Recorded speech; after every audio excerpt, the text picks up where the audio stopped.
श्रीमद्भागवत महापुराण चतुर्थ स्कंद अध्याय 10। उत्तम का मारा जाना, ध्रुव का यक्षों के साथ युद्ध।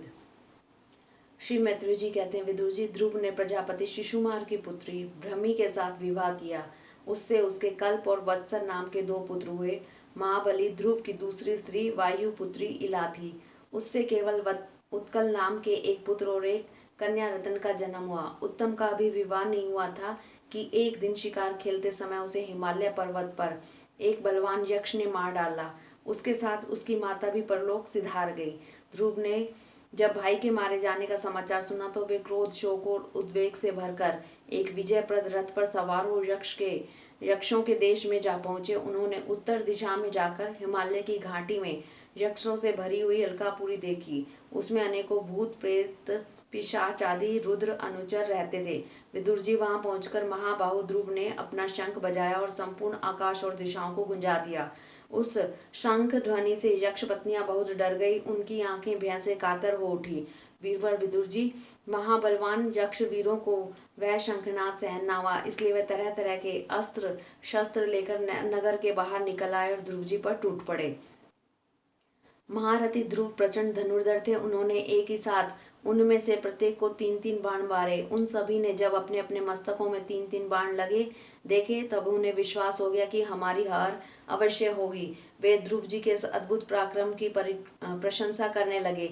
फिर जैसे सर्प किसी के पैरों को आघात नहीं सहते, उसी प्रकार ध्रुव जी के इस पराक्रम को न सहकर उन्होंने भी उनके बाणों के जवाब में एक ही साथ उनसे दूने 6-6 बाण छोड़े। यक्षों की संख्या 13 अयुत थी। उन्होंने ध्रुव जी का बदला लेने के लिए अत्यंत कुपित होकर रथ और सारथी के सहित उन पर परिख, खड़ग, प्राश, त्रिशूल, फरसा, शक्ति, भुषुंडी तथा चित्र विचित्र पंखदार बाणों की वर्षा की। इस भीष्म शस्त्र वर्षा से ध्रुव जी बिल्कुल ढक गए। तब लोगों को उनका दिखना वैसे ही बंद हो गया जैसे भारी वर्षा से पर्वत का। उस समय जो सिद्धगण आकाश में स्थित होकर यह दृश्य देख रहे थे, वे सब हाय हाय करके कहने लगे, आज यक्ष सेना रूप समुद्र में डूबकर यह माना सूर्य अस्त हो गया। यक्ष लोग अपनी विजय की घोषणा करते हुए युद्ध क्षेत्र में सिंह की तरह गरजने लगे। इसी बीच में ध्रुव जी का रथ एकाएक वैसे ही प्रकट हो गया जैसे कुएं में से भगवान सूर्य निकल आते हैं। ध्रुव जी ने अपने दिव्य धनुष की टंकार करते शत्रुओं के दिल दहला दिए और फिर प्रचंड बाणों की वर्षा करके उनके अस्त्र शस्त्रों को इस प्रकार छिन्न भिन्न कर दिया जैसे आंधी बादलों को तितर बितर कर देती है। उनके धनुष से छूटे हुए तीखे तीर यक्ष राक्षसों के कवचों को भेद कर उनके शरीरों में घुस गए।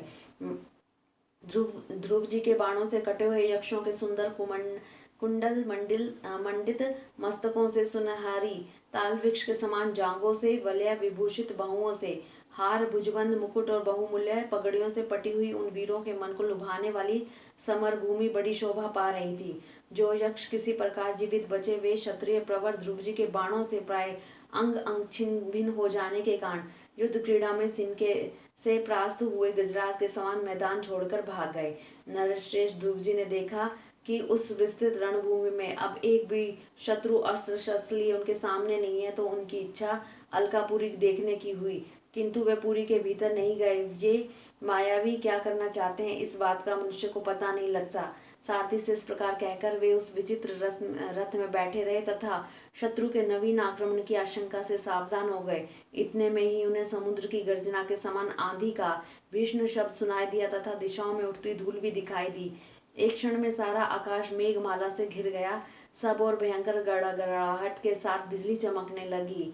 उन बादलों से खून, कफ, पीप एवं मूत्र, चर्बी की वर्षा होने लगी और ध्रुव जी के आगे आकाश से बहुत से धड़ गिरने लगे। फिर आकाश में एक पर्वत दिखाई दिया और सभी दिशाओं में पत्थरों की वर्षा के साथ गदा, परित, तलवार और मूसल गिरने लगे। उन्होंने देखा कि बहुत से सर्प व्रज की तरह फुंकार मारते रोषपूर्ण नेत्रों से आग की चिंगारियां उगलते आ रहे हैं। झुंड के झुंड मतवाले हाथी, सिंह, बाघ भी दौड़े चले आ रहे हैं। प्रलय काल के समान भयंकर समुद्र अपनी उताल तरंगों से पृथ्वी को सब ओर से डुबाता हुआ बड़ी भीषण गर्जना के साथ उनकी ओर बढ़ रहा है। क्रूर स्वभाव असुरों ने अपनी आसुरी माया से ऐसे बहुत से कौतुक दिखलाए जिससे कायरों के मन कांप सकते थे। ध्रुव जी पर असुरों ने अपनी दुस्तर माया फैलाई है सुनकर वहां कुछ मुनियों ने आकर उनके लिए मंगल कामना की। मुनियों ने कहा, उतान पाद नंदन ध्रुव, शरणागत भय भंजन शांग पाणी भगवान नारायण तुम्हारे शत्रुओं का संहार करें। भगवान का तो नाम ही ऐसा है जिनके सुनने और कीर्तन करने मात्र से मनुष्य दुस्तर मृत्यु के मुख से अनायास ही बच जाता है। हरिओम तत्सत।